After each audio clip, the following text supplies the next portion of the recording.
Welcome to my The Asshole Podcast. Let's get into it. All right, we're going to go right into the thread that we have for today. What's the worst way you've been rejected by a potential boy or girl? Okay. Asked a girl I liked out. She said yes. A week later, she got back with her ex, and a week after that, they spammed me with pictures of the two of them. Whoa, the two of them fucking each other? Oh my God. What was the point of her saying yes? Yo, bro, she's a villain. Oh my God. Wow. Woo, we started the podcast fucking wild today. Okay. All right. Her name was Joanna, and I crushed on her hard during junior high. Eventually, I got the courage to pass her a note during class. She eyed it over, looked at me, and crumpled it up with disgust. That was typically the response I got during my junior high years. Later on in life, I expressed interest in a close friend of mine. Her exact words were, "You need to wait until you have more to offer, then maybe you can start a relationship." That above all else was probably the worst thing I've ever been told in my adult life. It wasn't the way or how she said it. It was trying to let me off as nicely as she could. I wasn't told I didn't have enough to offer. I was told I didn't have enough to offer anyone. I had insecurities before getting rejected. Everyone I went to school with did a good job of creating them. But I threw gasoline on a fire. It more or less confirmed that I'm not in the same league as other guys. And if I do get lucky enough to be in a relationship, she'll eventually leave to be with someone else. Someone else. Life was just a bit kinder. Wow. Damn, brother. That's crazy. I mean, the simplest thing for you, man, what you need to do is you need to get in the gym. You need to make more money. You know what I mean? And get in a position where women can't say no to you. You know? Have your shit together so well to where you are fit and in shape. You have your money together. You have a nice and reliable car. You got a good place to live. Good job. You're doing your thing. And you look at it like you are the perfect package for a girl. You know, it can totally be done. You can totally change your life into something like that. You're probably still a young guy. You probably can do it. That is wild. Man, I hope he can pick his self-esteem up and get out there and do what he needs to do, because that's tough, bro. That's very, very tough. All right. I went on a date in college with a girl that I kind of liked. We grabbed dinner and had drinks after some mutual friends. It was a good date. She genuinely seemed like she was having a good time, and she was showing me off to friends, hanging on my arm, calling me her eye candy for the night or something similar. Went great, and at the end went great, and at the end of her night, I walked her back to her dorm to say goodnight. I wasn't expecting anything, but I told her that I had a great time and would love to go out again. She goes, "I had fun tonight, but you're too short for me. I don't date short guys because they're not as attractive." I got sort of angry and uncharacteristically of me. I responded along the lines of, "Oh, well, that's good to know. I don't date shallow bitches." She never spoke to me again. I'm 5'4". I really hate being short, but I try to make up for it. I'm not a bad looking guy. I try to stay in shape. I dress well. I'm friendly, educated, and passionate about my hobbies. I'm a fucking interesting person, but it really threw me for a loop and messed with my confidence for a while. I felt bad afterwards for losing my temper, but it was kind of uncalled for, especially after it seemed like we had such a great date. I had paid for the dinner and drinks, doesn't entitle me to anything, but still shitty to be rude to my face at the end. She was roughly 5 foot, so even in heels, she'd be my height. Damn, bro. Oh, my short kings out there. Oh, brother. You know, I feel it. I feel it. As an average height guy, you know, I get told I'm too short.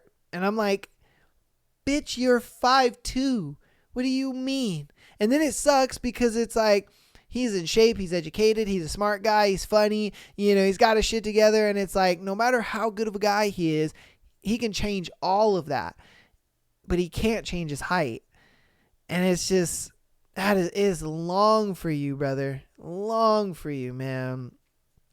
I feel so bad for you. I hope that you can turn it around, man, because fuck, that sucks, man. And then on top of that, it's like, you were good on that day, if I'm being honest with you. You probably showed up on time. You said you paid for the date. She said she had a great time. It's like, okay, then give me a shot. You know what I mean? Give me a shot, at least. Don't let my height be a reason you're going to turn down a good dude. Because then she's going to go date some other dude and not even really give a fuck about him, if being honest with you. But yeah, if I'm being honest with you, I understand his anger and how he was just like, well, I don't date shallow bitches and shit like that. And I understand, man. But at the same time, try to keep your anger, substantial, because at the end of the day, you do kind of want to leave that door open a little bit. You never know. She wants to come back or whatever. You could kind of finesse it and put her in the sex only category, because that's where she decided to put herself in your life, if I'm being honest with you.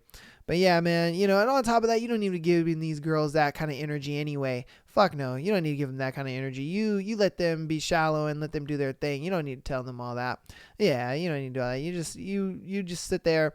Okay. All right. That's how you feel. I hope you have a great life. You know what I mean?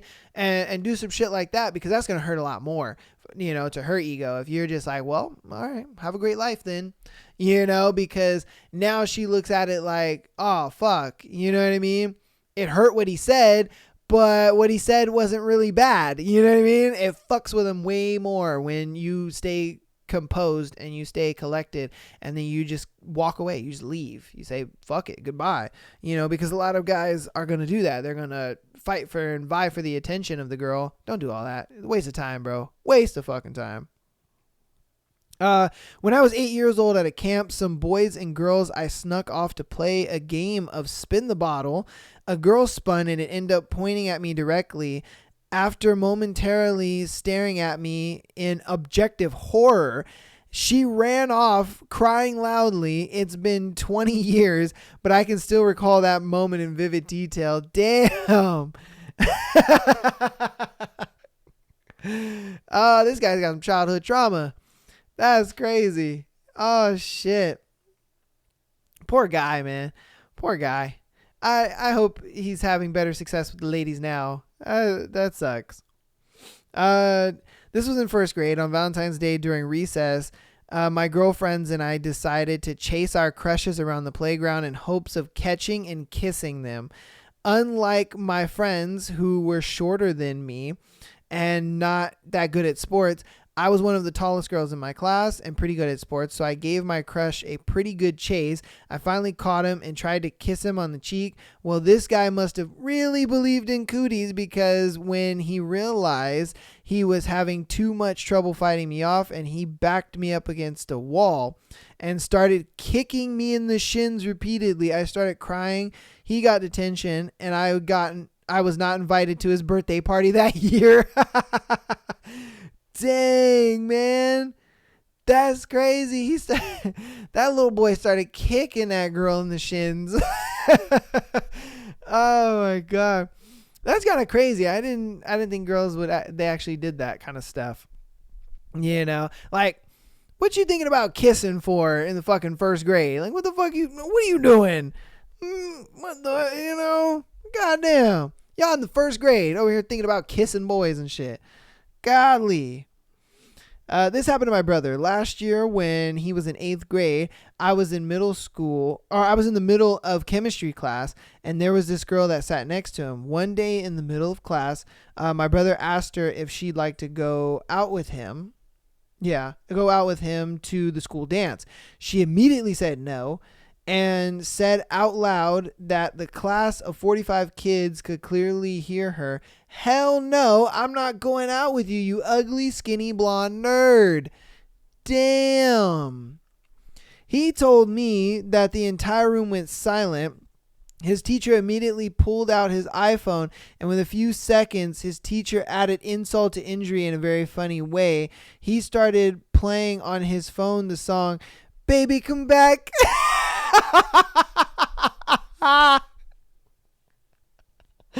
Oh my God, W teacher, bro.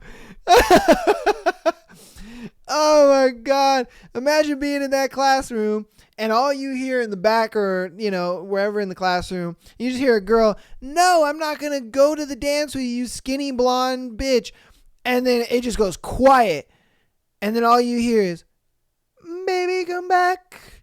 Up and well. You can blame it all on me. I was wrong."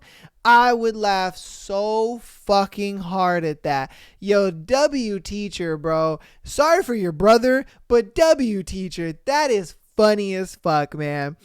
Oh, God. That teacher said, "I got the perfect thing." Damn, son. All right. More of a breakup story, but in 7th grade, my boyfriend broke up with me during the high school football game in front of everyone in the student section with the entire junior high cheering him on. Damn, that sucks. That motherfucker was just like, "I'm breaking up with your bitch ass. I'm letting everybody know that I'm breaking up with you." Shoot. Everybody gonna know your bitch ass back on the market. Let's see. Senior year of high school, I gave my crush one of my senior photos. It was a really nicely done photo. I didn't look like shit as usual, always. He was super popular on the basketball team, yada yada. And standing with a few of the guys from the team, I nervously walked over and handed him a photo in hopes of getting one back. He hesitated before taking it and looked at the photo, then at me, then at his friends, and they all laughed in my face. I watched him walk off, tears forming in my eyes as he threw the picture in the trash. I graduated second on my class, and I think he died in a... Oh, shit. Wow. Okay. She said, I think he died in the car accident. Wow. That motherfucker got karma like crazy. Dang, that's so fucked up, man. I would think that'd be so cute. I'm chilling with my basketball homies or whatnot, and a girl comes up to me and she's just like, "Oh, I want you to have this." And, even if she's not like the most attractive girl or anything like that, I would still be like, "Oh, thanks." And if she wanted a picture back, if she asked or whatever, then I'd give her one, whatever. But I don't think you have to be that fucked up to just be like, you thought, you fucking ugly bitch, and then throw it away. I don't know if it was karma, that car crash, but goddamn, that was a wild thing to add at the end, is that he died in a car crash, or you think he died in a car crash. I'm like, okay, goddamn. 2nd grade, crushing super hard on a girl who somehow knew I was apparently super obvious, even without saying it so much that a 7-year-old understood what was happening. I see a note on my desk after I get back from doing something. It reads, "I don't like you." Crumpled it up, stood up, held back tears, and threw it away while her and her friend laughed. Now that I think about it, I recovered quickly. Oh, damn. He didn't even say that he liked her, but she somehow knew. And so she was just like, "I'm about to nip this motherfucker in the bud right now. Let me go ahead and bam." He comes back and he's like, oh, man, poor, damn. Little boys out here got it hard. These little girls, they be crushing boys from the beginning. I see why you women are so ruthless, in your formative years, because from an early age on, you guys are just crushing little boys. You guys are just taking their hearts, and then they're just beating in your hand, and you're just crushing it till it pops. My God, you women are villains, bro. You women are villains. Literally just happened. Got a reply from asking if the girl wanted to hook up tonight. She replied, no. Fantastic. She's just playing hard to get. Going over to her house unexpected would be the best course of action right now. I posted that from the bushes outside her house. What in the hell? This man literally asked the girl, hey, you want to hook up tonight? She said no. So he was like, she's just playing hard to get. I'm going to go to her house unexpectedly and hide in the bushes. Oh my God. Wow. Oh, wow. Oh, wow. Yeah. What is wrong with dudes? Like, are dudes that oblivious to shit? Bro, she said no. You know? And it's weird because, you know, guys always want women to be, like, straightforward or whatever. And then they're straightforward. And then a guy is just like, nah, she doesn't mean no. She means try harder. Yeah.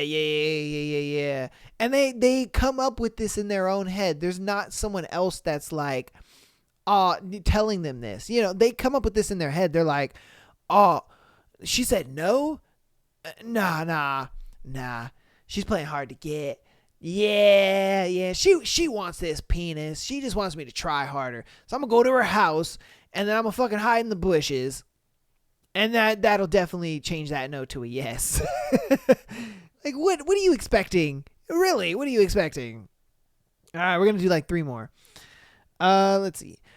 The only time I ever straight up asked a girl out was in high school. We were at a big high school party, and I'd been dancing with her all night and working up the courage to ask her out. I finally did, and she laughed right in my face and said, as if. I never tried to ask out another girl after that. Luckily, my now significant other asked me out. I didn't have to worry about rejection with her. Damn, man. Oh. And this kind of works on both ends of the stick. You know, I feel like women are the reason why guys are so weird and awkward, because they'll do these kind of things and then dudes will have high confidence in themselves, you know, and they'll feel like, oh yeah, you know, they'll have high courage and like, oh, I'm gonna ask her out and da-da-da. And then girls will do shit like this and it just destroys them, you know, and then they're just weird with girls from so on, you know. And same thing with the other way around, most definitely. Like with the girl, you know, who gave the picture to the guy. It's like, why are you gonna fuck up, you know, her image of dating and the opposite sex and being with that? Like, why are you gonna do that? Like, god damn, you could have just told the guy no thank you. You didn't have to be like, as if, yeah, right, I'm not dating you. Like, come on, bruh. That's a little harsh. Obviously, he's not that bad of a guy because you were dancing with him at the party. That's what he said. He was like, I was dancing with her all night. So it's like, obviously you thought he was cool to some degree. So he's not that bad of a dude or that weird of a guy. Like, come on. Okay. All right. 2 more. In the 6th grade, I had the most intense crush on one girl, to be called Kathy. Okay. A friend of mine who sat next to me tried to help me out and ask her in band class if she liked me. Kathy immediately turned around and said, no way, I only like guys who are smarter, older, and taller. I remember feeling the greatest flood of tears come into my eyes, but after that, nothing. Damn. Bro went into his villain arc. He was just like, okay, nah, that's cool. I see how it is. Fuck you too, bitch. You know, fuck you too, bitch. All right. I'm going to be on villain time. You know, fuck these bitches. They ain't getting none of my time. Fuck y'all. I'm up out of here. Like, man, I'm telling you, you women sometimes be putting bros on villain time. You know, and you be wondering why dudes, you know, are like, how would you say it? Like, you wonder why dudes, become fuckboys and, all this shit, and they become kind of shitty dudes to women, or, they're just very disrespectful. It's low key this type of shit. Do I condone it? No. I look at it like, if a girl rejects me, fuck it. She can reject me for whatever reason she wants to reject me for. I'm going to move on to the next girl, but I'm not going to think that this girl thinks the same way as the other girl. You know what I mean? I'm not going to do that. That's just not me. I'm not going to think like that. I'm going to look at it like, that was that girl. This is this girl, All right, we're going to have our last one for this scenario, or for this thread. I haven't talked to her since then. I really appreciate what she had taught me, inevitably, and throughout our times together.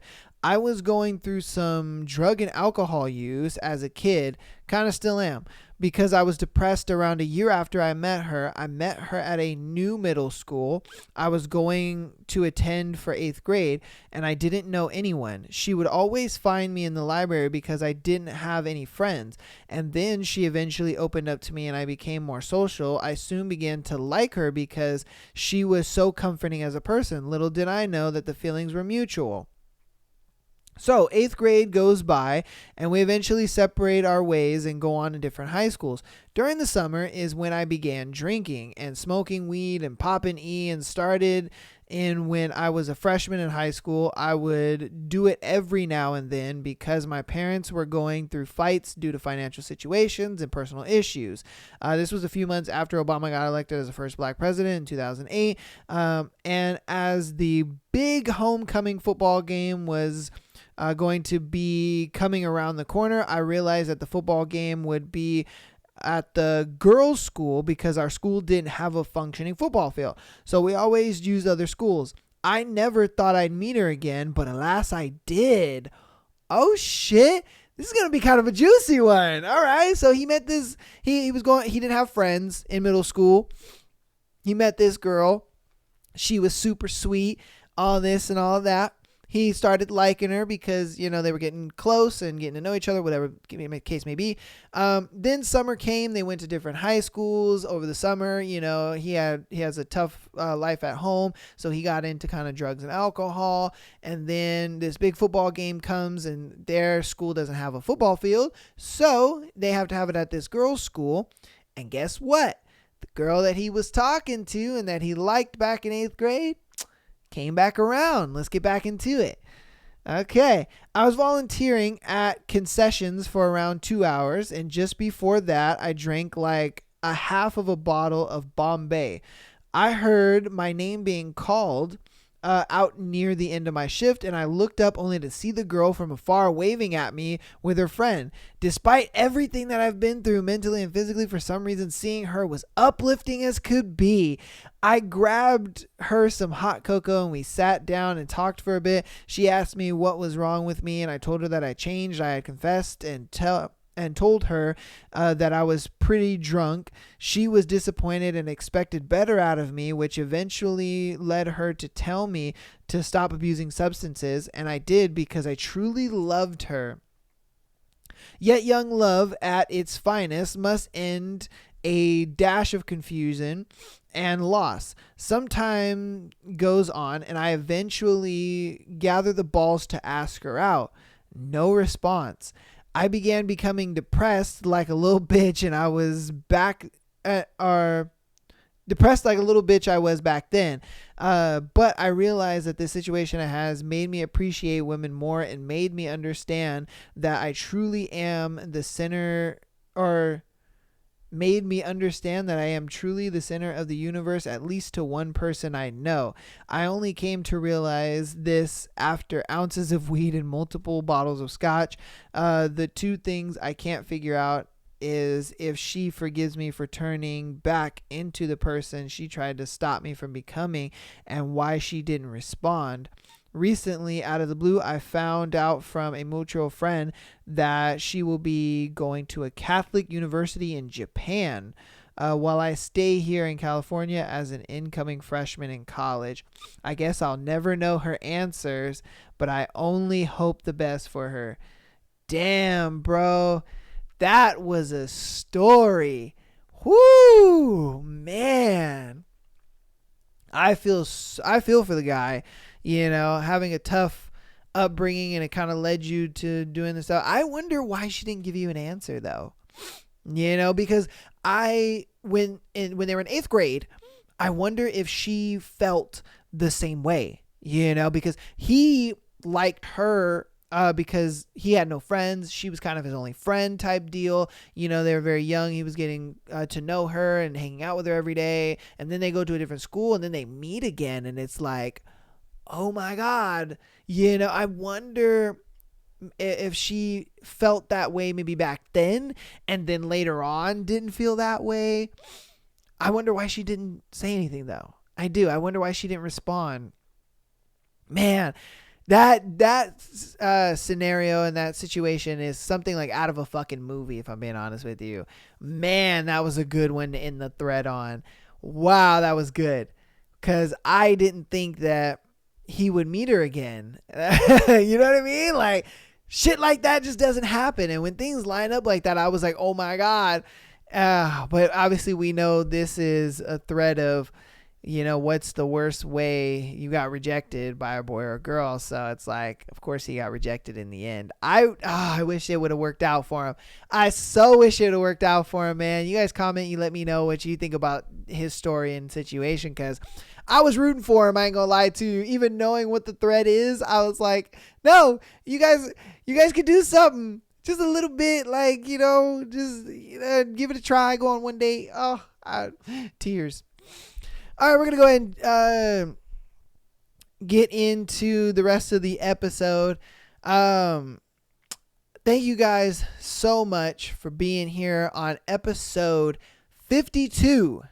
Crazy enough, man. 52 episodes. It's just been flying by, man. It's been flying by. We've been doing the podcast for about 4 months, and I love the feedback and everything that I've been getting. You guys have been doing awesome. TikTok, loving it. We got our first duet on TikTok, which that was cool. I was so happy to see a fan doing a duet of one of my posts and getting to kind of see your live reaction to, the scenario. I love that. And I want you guys to do that more often. Please duet more of like the TikTok stuff. I want to see that more. That's awesome. Spotify, Apple Podcasts, keep downloading the podcast. You guys are doing amazing. We're almost up to 1,500 downloads. You guys are killing it. Killing it. I love it. Love you guys so much. Patreon.com/Am I the Asshole Podcast. Get on the Patreon, $3 a month. You get an episode every Friday, as well as their ability to send in scenarios to the show. We're actually going to have 2 scenarios on this show that were actually sent in by 2 lovely ladies. So please go ahead and get your submissions in. I want to have them. Sometimes the Patreon submissions are better than the scenarios that I find, on Reddit for the shows and stuff. So please get on there, send me some stuff. I want to hear it. Go ahead and interact with me a little more on TikTok. That's usually where I'm at. And so, duets, message, all that kind of stuff. Comments, loving it. All right, we're going to go ahead and get into a segment that I started recently, Kdrama Netflix recommendations.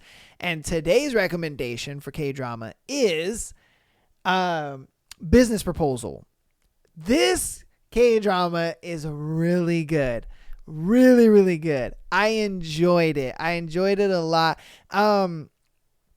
If I had to rank it with the K-dramas that I have recommended so far, which is Duna, ID Gangnam Beauty, and now Business Proposal, it would be in third, if I'm being honest with you. It would definitely go Duna, My ID's Gangnam Beauty, and then it would be Business Proposal.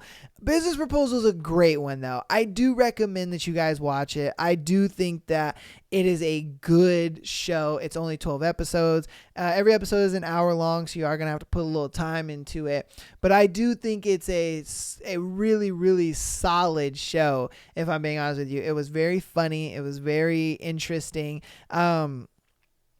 I'm going to go ahead and run down for you. And it starts off pretty much with our main guy, our main stud, our boy Kang Tae-mo. He's getting off the plane. He's in his suit doing his thing. He's like, all the girls are looking at him like, ooh, goddamn, because he's a handsome ass motherfucker. I ain't going to lie to you. And so he's getting off the plane, and he's actually going to a meeting. And they then that's when we meet our main girl, Shinhari. So we meet Shinhari, and she is a food researcher at a company called Go Food. And so, she's making this little fish dish or whatever and whatnot. And then she gets like an alert, like, oh shit, the meeting's about to start. She is bolting down. She gets to the meeting. She meets up with her researcher teams and whatever. They're going to this meeting because the president of the company, which we later figure out is Kang Timo, he is going to be announcing like which team, because there's like there's 3 different teams of researchers, and the president goes ahead and chooses which project from which team that he wants to like push forward and release to the public and all that kind of stuff. So that's what that meeting was supposed to be about. He decided he did not show up. His right hand man, Chun Sung-hoo, he shows up, and he's like, yes, Kang Timo is actually not going to be here today, and thank you for showing up. Goodbye. And so, everybody's like, what the fuck? What's going on? Da, da, da, da, da.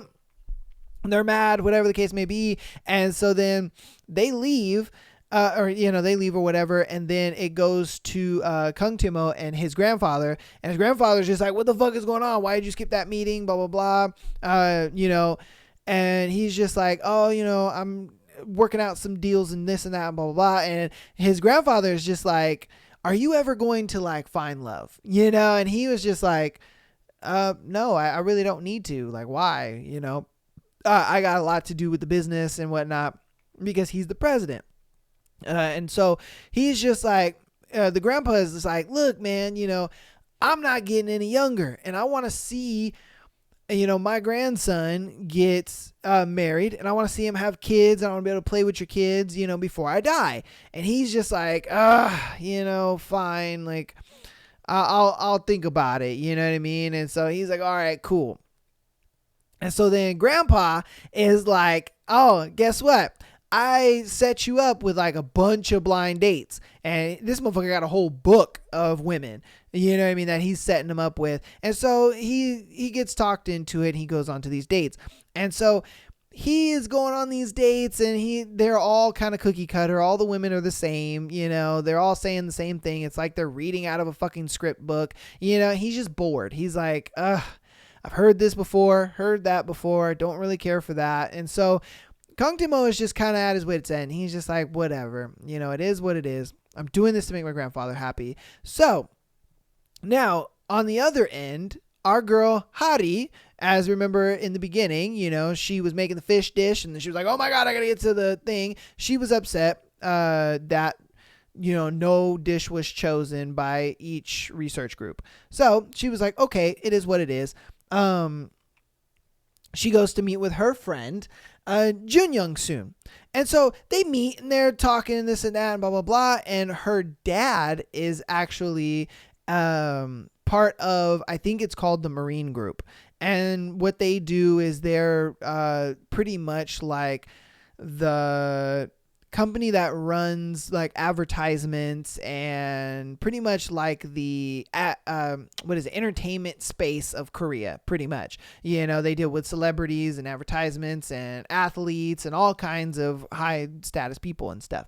And so his daughter, Jin Young Soo, she is supposed to go on a date with Kang Timo, because that was her dad is friends with Kang Timo's grandfather. So, they're friends, and he's just like, oh, you know what? I got a daughter. Da, da, da. Like, I want her to be with a rich young guy or whatever. She doesn't want to go. She's telling Hadi, like, no, I don't want to go. Like, I fucking hate this. My dad sets me up and blah, blah, blah, blah, blah. And so she's like asking Hadi, can you go for me? And Hadi's like, no, I don't want to do that. Like, I hate going on these dates with these guys. They're weird, this and that, blah, blah, blah. They reminisce on a time when Hadi actually went on a date with one of the dudes, and she was acting all crazy and erratic and stuff like that. Like, she's seeing ghosts and stuff. And and her friend is actually dressed up as like a poltergeist or whatever. And she's just like, oh my God, oh, look. And the guy turns around, and, he sees her all in the poltergeist makeup and stuff. And he's like running for for his life and shit, so that way he never calls her back again and shit like that. And so they kind of been doing this for a while, and so she finally talks Hadi into going onto the date with Kang Timo, and she's like, all right, fine, I'll go and do all that stuff. So her friend takes her to on a shopping spree kind of thing to get ready for the date. So she goes to the place where they're supposed to meet and stuff like that. Kang Timo walks up and he's just like, oh, are you Jin Young Soo? And she turns around and she's like, oh no, he's hot.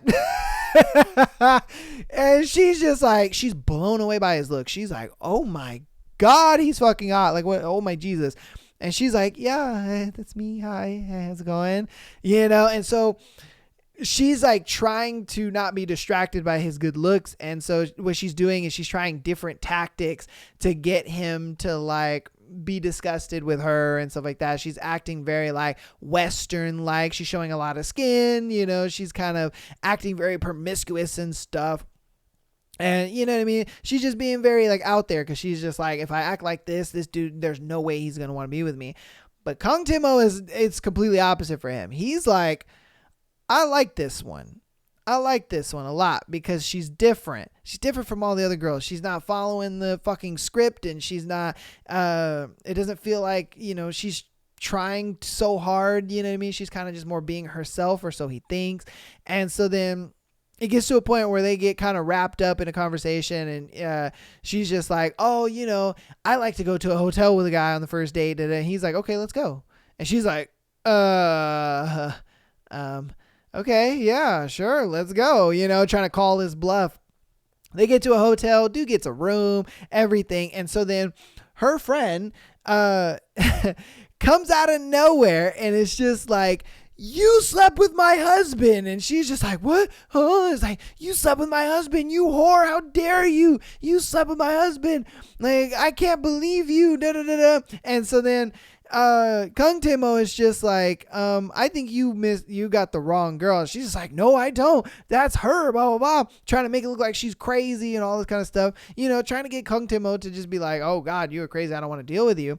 And so, he like takes her and he's just like, no, you know what I mean? You got the wrong girl, lady. And so then,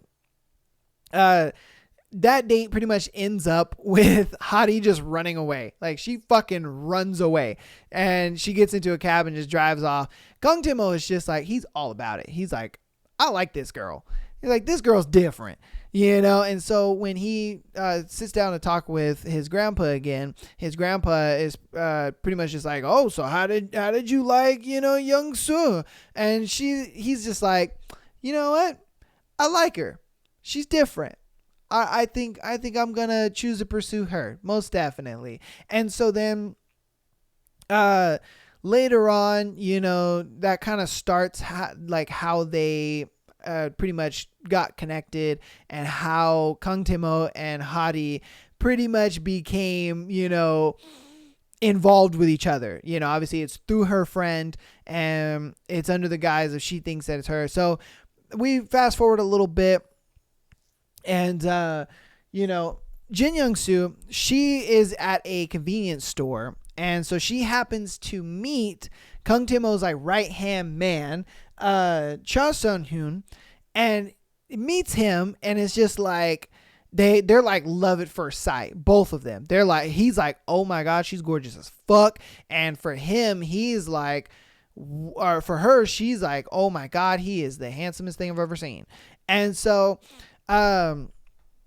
they don't end up really doing anything about it. It's just kind of like they lock eyes, they fall in love with each other, and then they like, split off or whatever.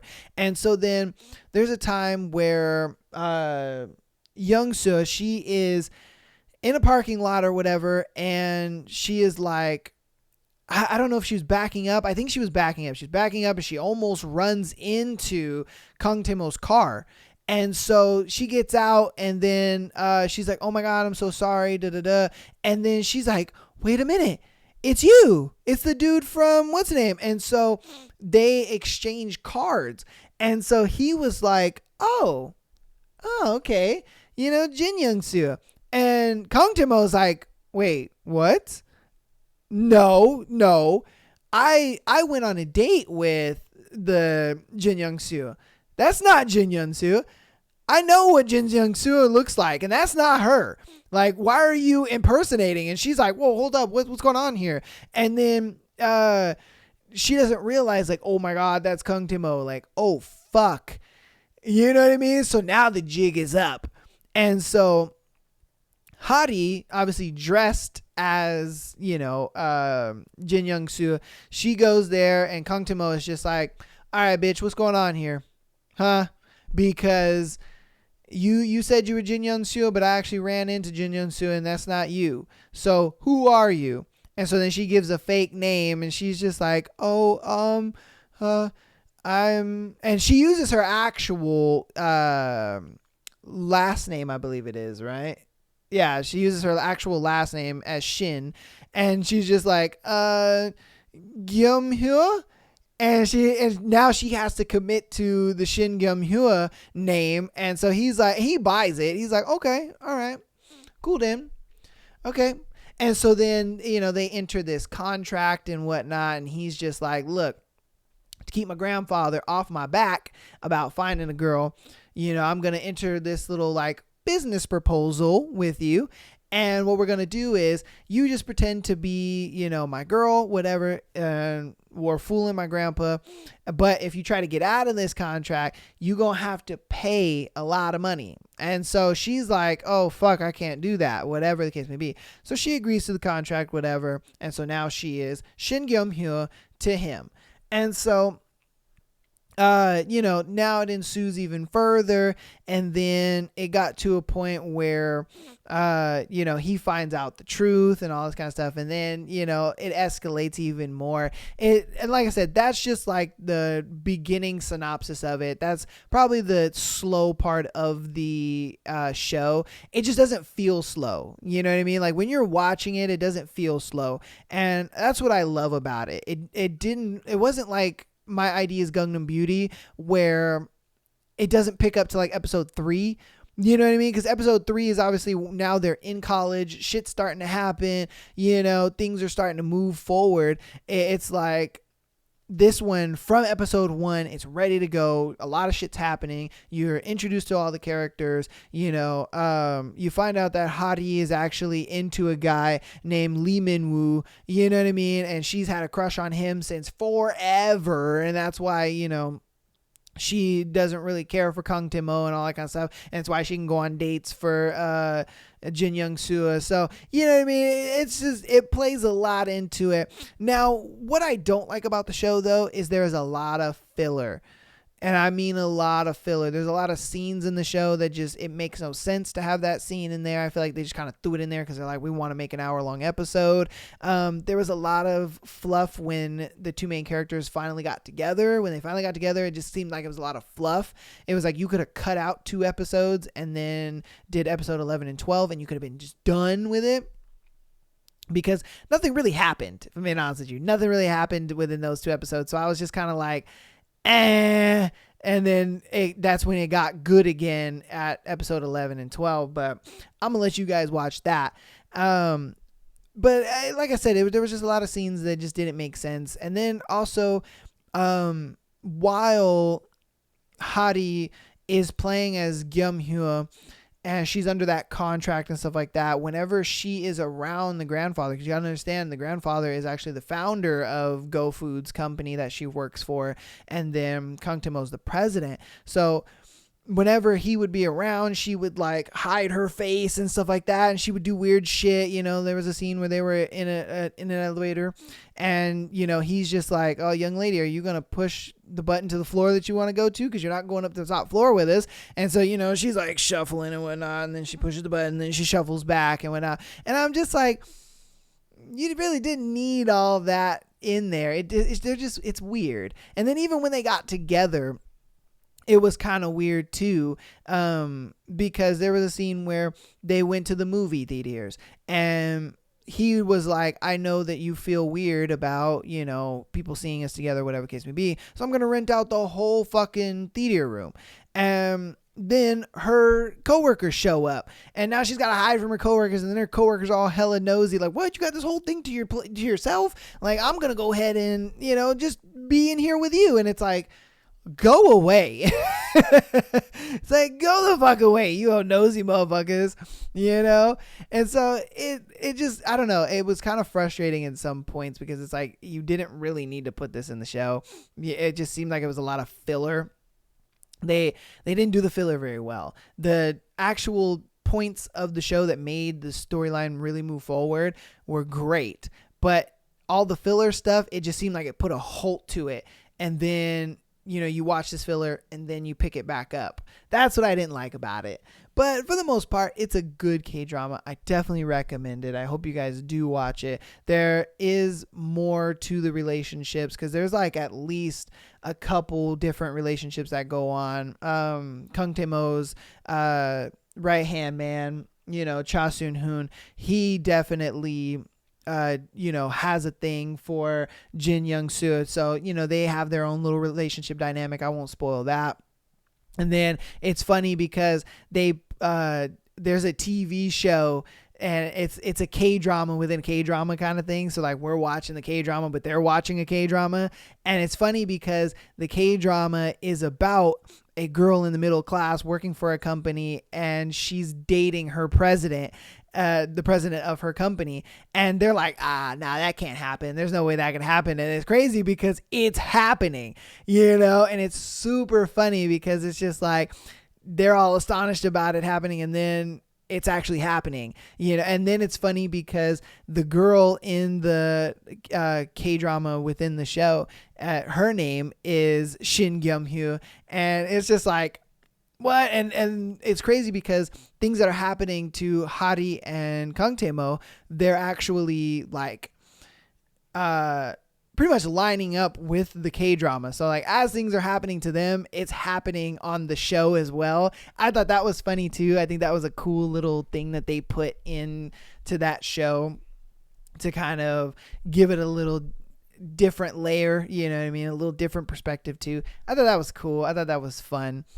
But yes, that's going to be my K-drama Netflix recommendation. I hope you guys, if you've seen it, I want to, hear you guys' thoughts about the show and all that kind of stuff. If you haven't seen it, definitely go watch it. It's a good show. All right, we're going to go ahead and change gears. We're going to go to our first scenario. We have, my wife cheated on me twice. I'm 35. My wife is 33. We've got a child, and we are married for about 8 years now. She has cheated on me twice. About 3 years ago, both times with her coworkers, 2 different guys. She admitted the first and apologized, and I found out the second one when I caught her texting him and called her out on it. I forgave her both times because I know she loves me. Like, that's cap. So my situation is a bit strange now. Our sex life has never been great. I've got stamina issues, and I know I was never able to satisfy her properly, although she was always said it's not a problem. The past year, our sex life was rather good. We got some toys, sexy outfits for her, etc. But all of the sudden, she lost her sex drive. She said she is probably asexual because she doesn't desire sex anymore. Cap.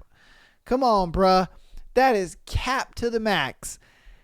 Like, come on, man. She don't want to have sex with you. That's what it is.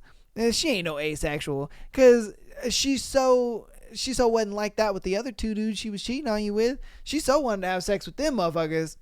Come on now. Let's keep it real. So we haven't had sex for about 2 months now. Otherwise, our relationship is fantastic, loving, respectful, and affectionate to a degree. I don't know what's going on, honestly. What's going on, man, is she fucking playing you, bruh. What are you doing? She playing you, my guy. Like, she's asexual? Bullshit. That's cap. You over here talking about it's a loving and respectful relationship? Cap. She cheated on you twice. Come on, man. Like, the red flags are just being waved like crazy, and you're just taking it. Like, what are you doing? Get your child and go. Be like, dude, no, you obviously are not fit to be in this relationship or this marriage, and you are not fit, or you are not a good example for our child. Get the fuck out of here, man. And then the fact that you took her back after her cheating twice on two different dudes, and you don't even know what she did with the guys. She could have easily had sex with those dudes. You don't even know. Like, that's even worse on it. So it's like, come on, man. You know what's going on.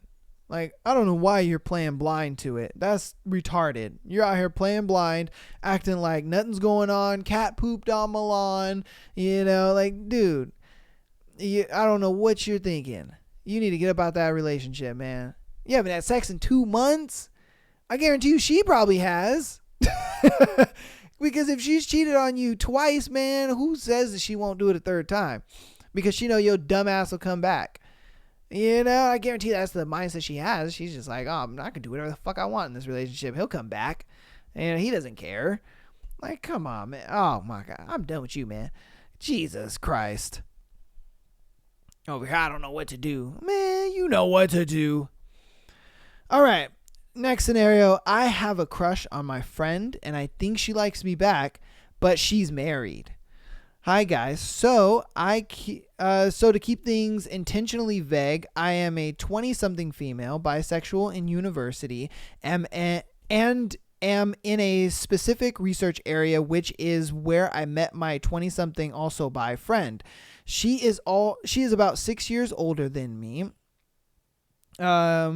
So we instantly got along.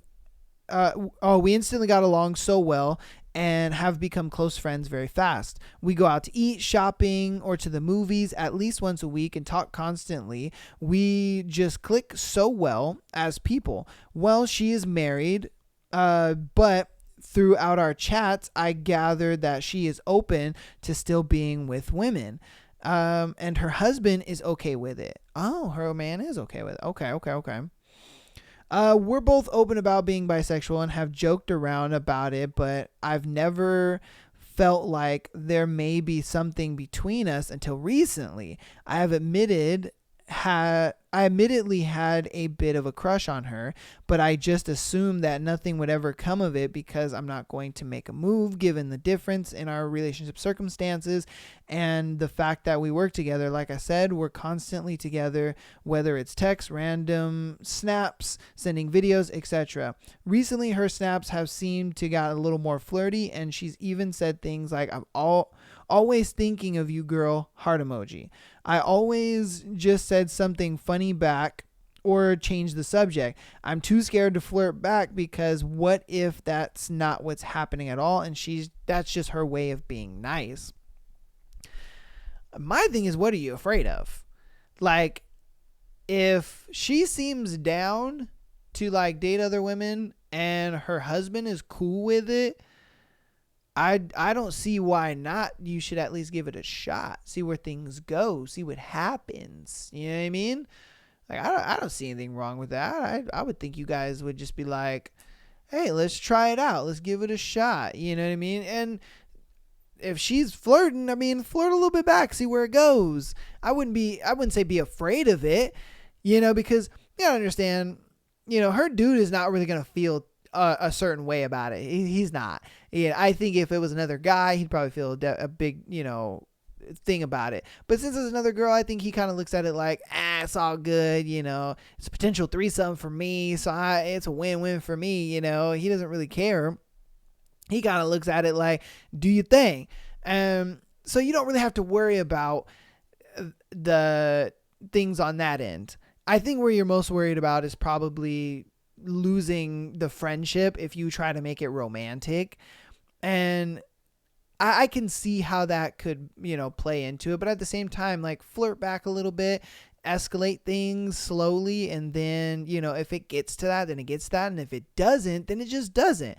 And then, you know, and you're like, all right, cool. You know, I'm glad I didn't say anything or I didn't ruin anything.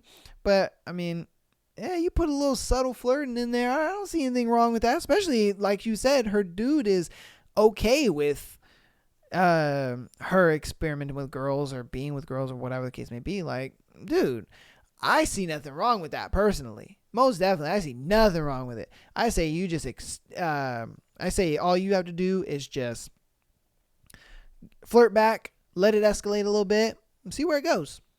You never know. You never know. All right, moving into the next one. Let's see. Okay, this one doesn't have a title.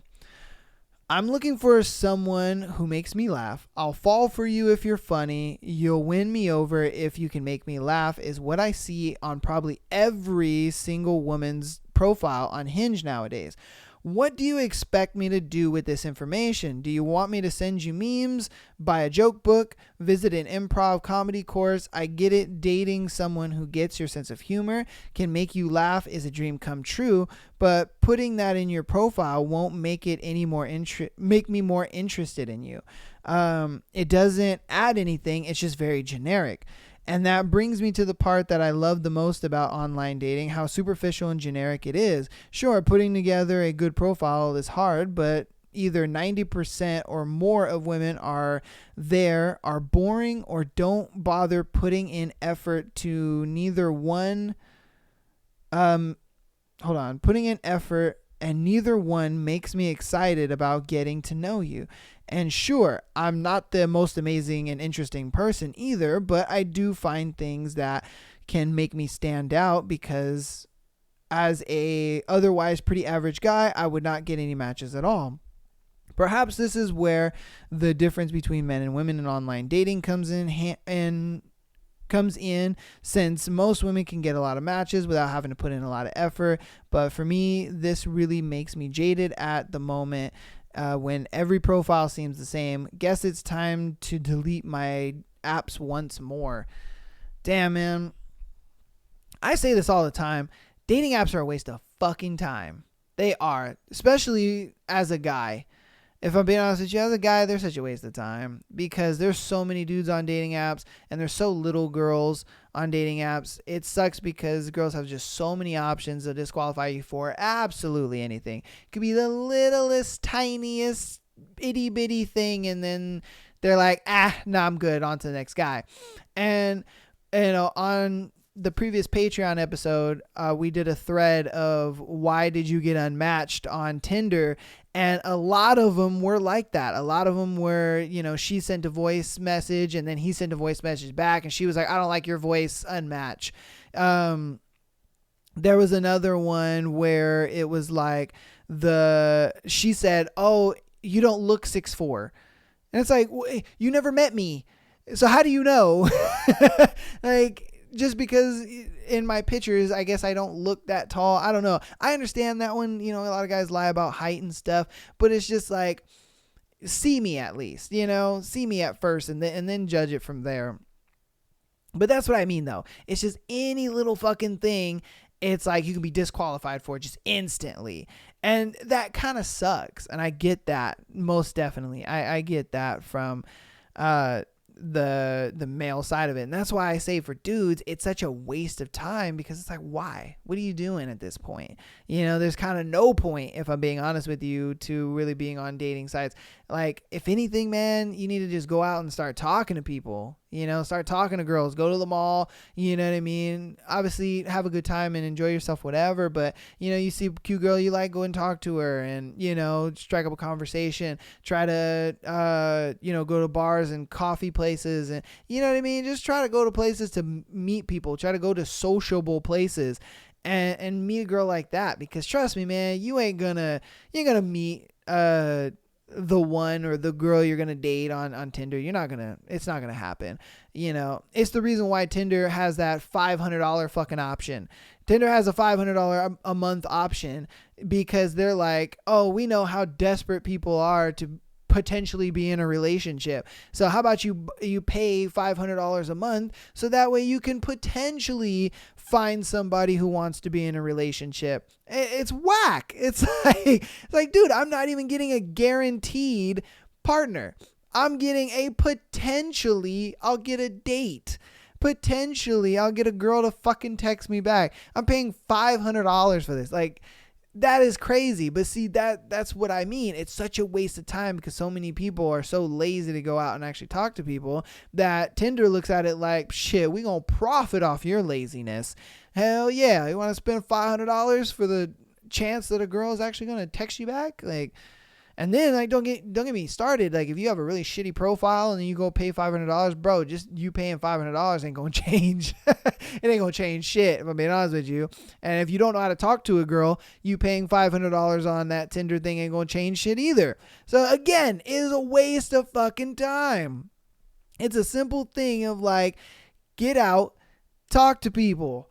Like, goodness gracious, it's really not that hard. Yes, you're going to suck at it at first, but after a while, you get pretty good at it, you know? And then on top of that, don't just only talk to like women. Sometimes talk to like other dudes too, because when you're talking to people that you don't know, it helps to like build that skill up, you know what I mean? And also, you know what I mean? You can also like create friendships off that too, you know, to where it's just like, you know, you start talking to a guy you don't even know and then you guys are like hitting it off because, oh dang, you know, and you got a homie now, you know what I mean? You got a wingman, you know, and you can go to places with that guy. Because obviously I can guarantee you he's at that coffee place or he's at that bar or he's there for the same fucking reason. He's like, yo, man, you seem like a dope dude.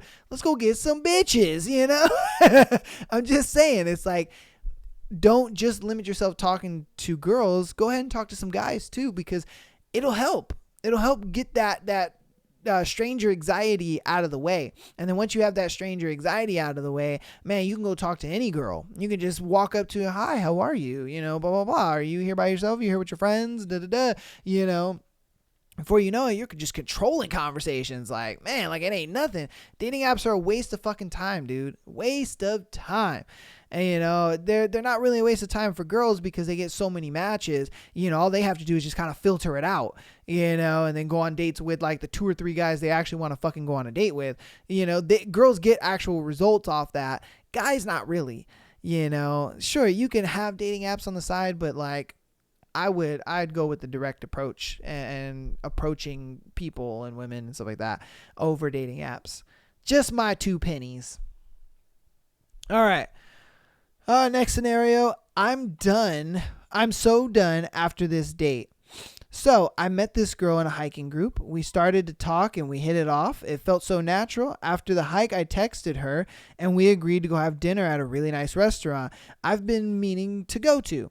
The time comes and she calls me last minute that there's a lot of traffic and she didn't know it was so far away from her work. So she asked to have dinner somewhere closer. I hesitated for a second and agreed. I canceled the initial booking and we went to another restaurant. I was already kind of mad because I wanted to go to the initial restaurant so bad, but I tried to forget it and meet her anyway.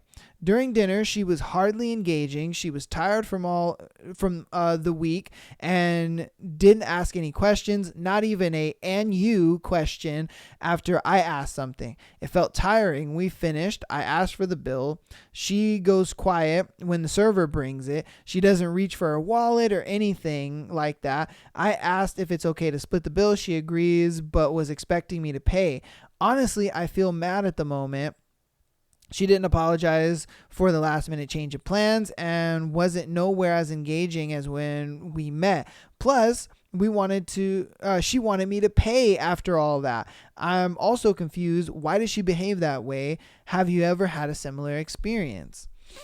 You know, look, man, this is a very simple, it's not, I wouldn't say it's simple, but there's definitely a reason for it. You got to understand, women are very tied to their emotions, 100%. You know, one day they could be feeling great and ready to tackle the world, and then the next day they're just like, fuck this shit and everybody on planet Earth. I want to go home. I want to get under my blanket, have snacks and watch movies and be in complete solitude. You know what I mean? And that's, I think, what the type of day you caught her on.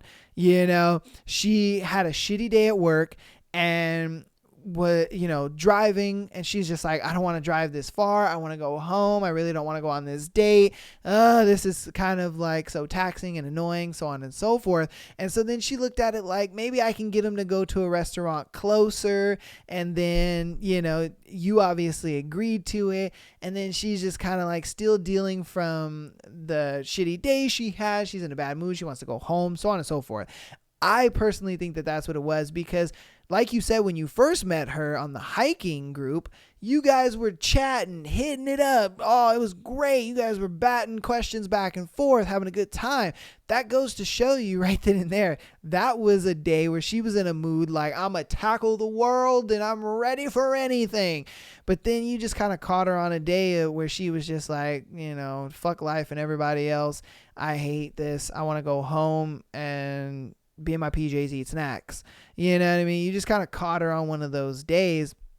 My biggest thing is, if you have plans with a girl and you have plans to go somewhere and she kind of changes it up, I would just cancel for that day and reschedule it. Be like, nah, you know what? No, it's cool. Let's go ahead and reschedule it on a different day, Yeah. Because this seems kind of inconvenient for you, and because now what you're doing is you're allowing her to be like, oh, okay, good, because I didn't really want to go on this date anyway, and if she does end up going out with you on that reschedule, awesome. That means she can be in a better mood. She can actually enjoy the conversation. You can kind of get that out of her. But I mean, if she doesn't want to go on the rescheduled date with you, then that just kind of lets you know she didn't really want to go on that date after all, and she was just kind of like, he was cool in the moment, but I don't really care for him at that point. Like I said, ladies, you let me know. Is that what was going on? Was it a thing where she was just having a shitty day and she just wanted to go home and be like, fuck the whole world? And and when they first met, she was like, she had one of those great days. I don't know. You guys let me know, because that's how I feel it was. I don't think it was anything malicious. I don't think it was anything bad on either one of their sides. But, Okay, next scenario. This next scenario is a Patreon submitted scenario. If you want your scenario on the show, patreon.com/Am I the Asshole Podcast. $3 a month, every episode on a Friday, as well as being able to send as many scenarios as you want to the show. They will be featured on a Tuesday or Thursday show. I love doing this because I love getting to connect with you guys on that front and reading you guys' stories on here. You know what I mean? I love that. I think it's really awesome. So like I said, if you want to be a part of that, patreon.com/Am I the Asshole Podcast. $3 a month. You get an episode every Friday, as well as getting to be able to send in your scenario, just like these two ladies did. Okay, am I the asshole in this situation? I was at my best friend's birthday party. We'll call her Grape. A while ago, and there was this girl who we'll call Apple, and we were playing a game, and if you didn't answer a question, the people could do anything they want to you, and they asked me a question I didn't know what to say to at that moment, so I didn't answer. And Apple said she was going to slap me, and I assumed Apple was kidding, but she slapped me hard, and I got a bruise. Yo, okay. Now she's asking me why I'm making such a big deal out of it. Am I the asshole? No, what the fuck? Bitch, you slapped the shit out of me. You slapped the taste out of my mouth. What the fuck you mean? Why are you mad? What the fuck? Like, I get it. The game is, if you don't answer the question, then like we get to do, we get to ask something of you, or we get to make you do whatever. Like, bro, at this point, it's like, I get the game premise. Like, why don't you make her fucking do something embarrassing or something silly? You didn't have to slap the shit out of the bitch. Like, what the fuck is going on here? And then you're sitting there like, oh, why are you mad? You played the game. Like, bitch, what? I would have slapped her bitch ass back. Like, what the fuck? You are not the asshole in this situation. Fuck that bitch. All right? I could not believe that. If I was the best friend, I really would have slapped her. because it's your best friend's birthday party. So I'd have slapped her ass back too. I'm like, bitch, what the fuck are you doing slapping my homegirl like that? Like, come on, man. We're having fun here. We're having a civilized game of, I don't know what this game is called, but we're just having a civilized game. Like, you could have just made her kiss Kyle or something. Like, come on now. You could have made her do something embarrassing. You don't have to do all that. Like, golly. That is ridiculous, man. Ay, ay, ay. I give you a fucking bruise. That's ridiculous. Okay. Let's see. We got our next one. Okay. I, 20 female, and my husband, 21 male, had a huge fight. I have severe insomnia to where if I don't take my meds, I won't sleep. I took my meds before my husband went to the gym and was asleep when he arrived home. He took a shower and had a few beers. I have childhood trauma due to my father being an abusive drunk. I woke up this morning and called him to ask why he didn't tell me he was drinking. He told me he had. We had a huge argument because I told him I don't remember that. He also knows that I talk in my sleep. He's calling me an asshole because he swears he told me that I'm lying. He's now staying the night at his grandmother's house because I disrespected him. Am I the asshole? No, I don't think you are.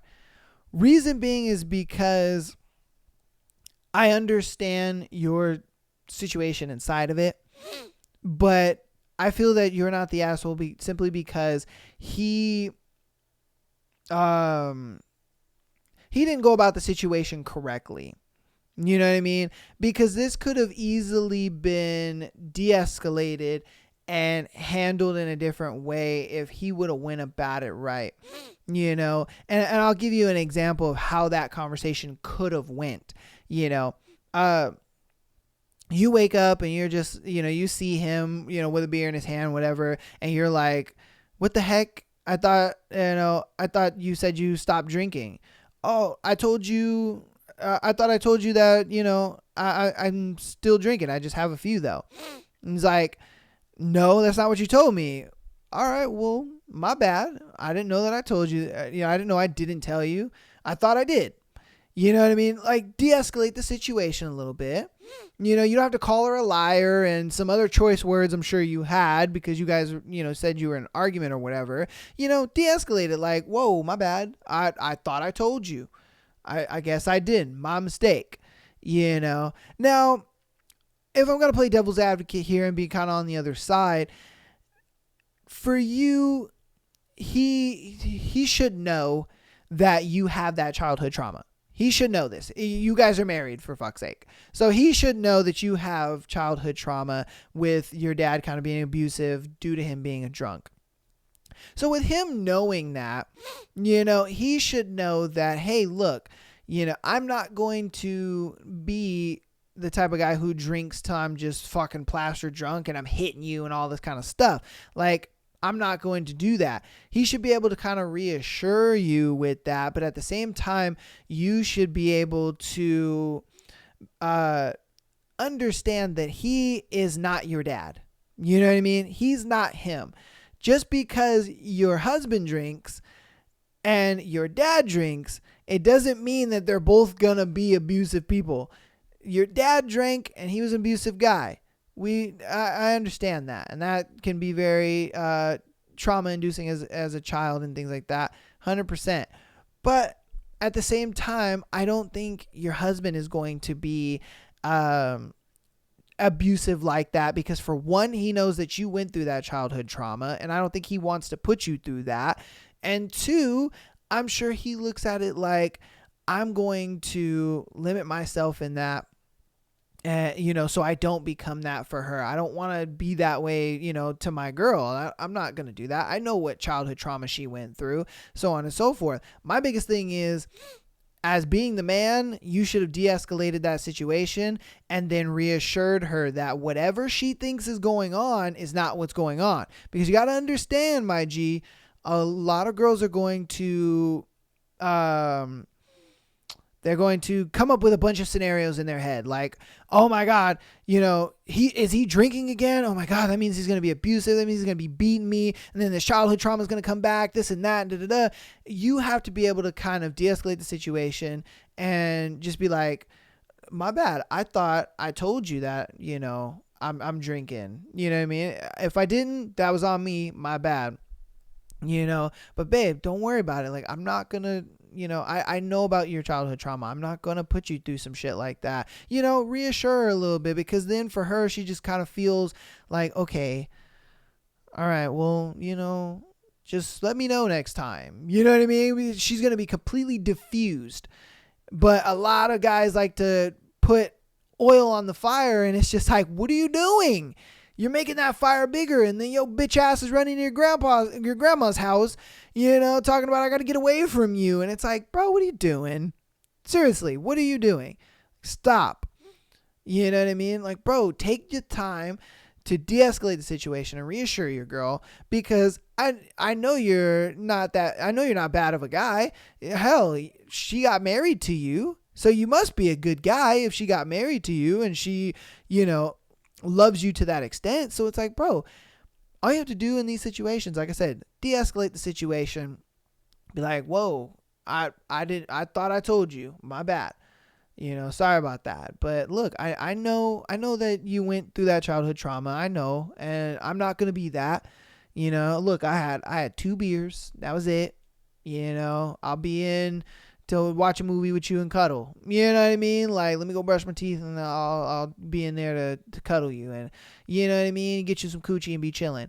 You know what I mean? You de-escalate the situation. Don't put oil onto the fire, because the reason she's coming at you the way she's coming at you is because of all the scenarios that she just spun in her head. Oh my God, he's going to be an alcoholic, then he's going to be abusive to me, and he might beat our children and this and that. She is running through so many scenarios. And if you can diffuse the situation and reassure her that that's not what's going on, she's going to be like, oh, okay. That weight is going to just fall off her shoulders, because women just do that. They put all this weight on their shoulders, and and then they bear all this weight, and then they want to throw it on us, the men, but we have to be smarter than that. We have to not add fuel to the fire, because if you're adding fuel to the fire, all you're doing is reassuring the bad thoughts that she's having. That's exactly what you're doing. Now, every little bad thought that she's having, oh, he's going to be an alcoholic, he's going to be abusive to me and possibly our future children and all this kind of stuff.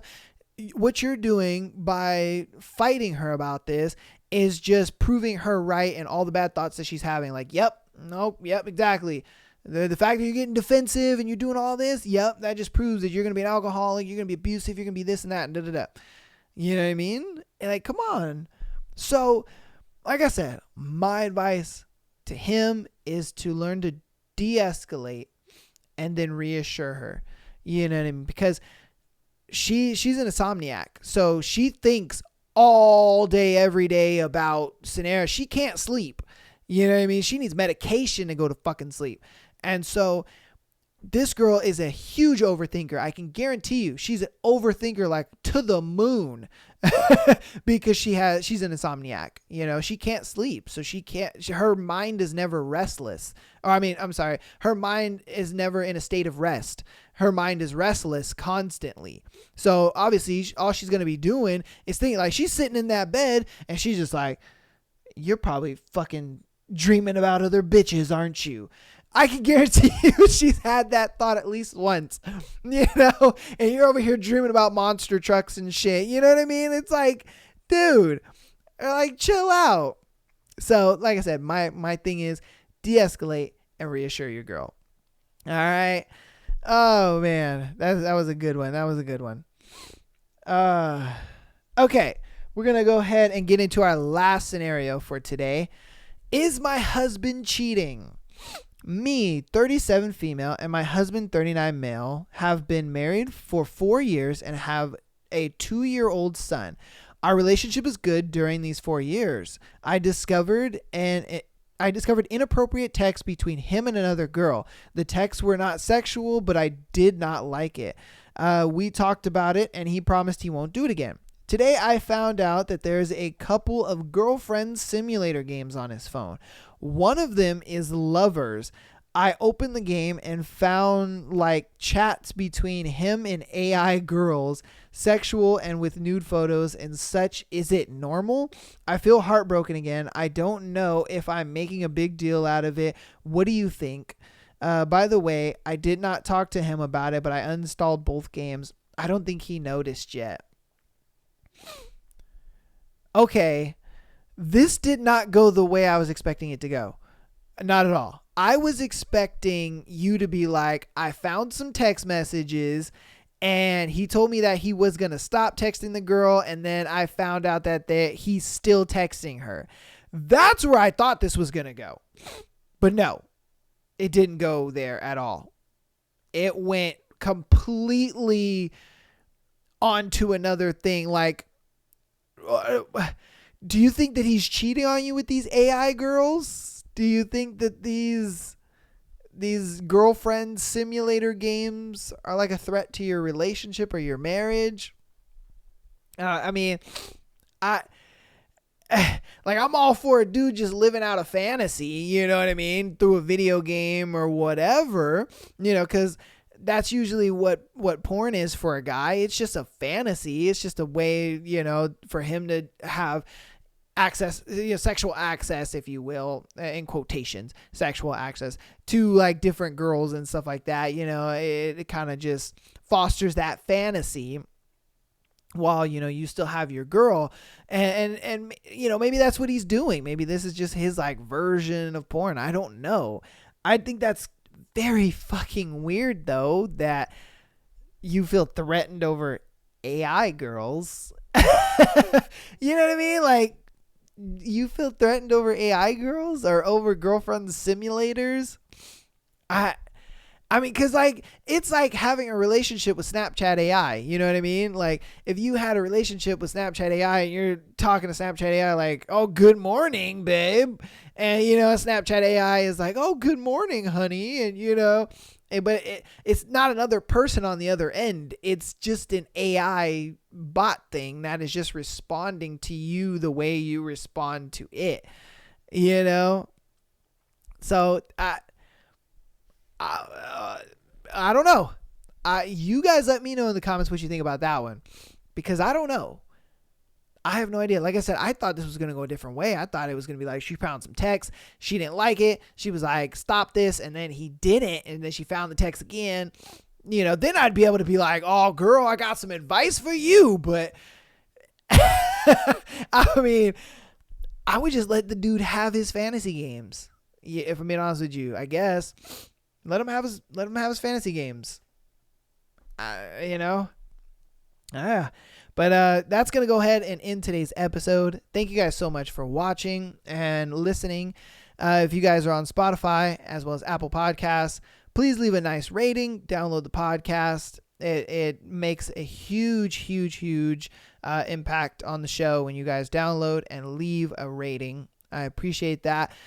Instagram and TikTok is going crazy. You guys are doing big things over there. I appreciate that so much. I've hit a lot of big goals that I set for this channel, and now I have even bigger goals, which is great.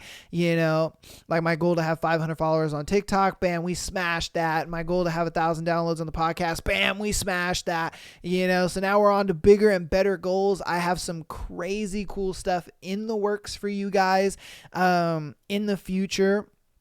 Obviously, I got to hit some goals, for the podcast first. And then once I hit those goals, then, I'll be able to do a little more stuff. But I want to start doing more interactive content. I want to start, really connecting with you guys. And, I want to foster that community. You know what I mean? And so once I do that, we'll be able to connect more. And like I said, that's why when I saw somebody do a duet on TikTok of one of my clips, I loved that. That was such a connecting moment with you guys. And so I want to see that. I want to see you guys duetting my clips. I want to see you guys' reactions. I want to see you guys react to it and give me your honest reaction, man. I even if you have a response to the clip as well, Stitch that in there. I would love to see a stitch on there where I read off the scenario and then you give your opinion. I would love that. Or you could hear my opinion and then give your own. I would love that. Please do that. It's awesome. I love seeing you guys interact with me on Spotify, Apple Music, TikTok, Instagram, Patreon, all that. I love the interactions and I want to keep the interactions going. So let's keep it up. Let's move it and groove it. And let's do it. I appreciate you guys so much and thank you for watching. Peace.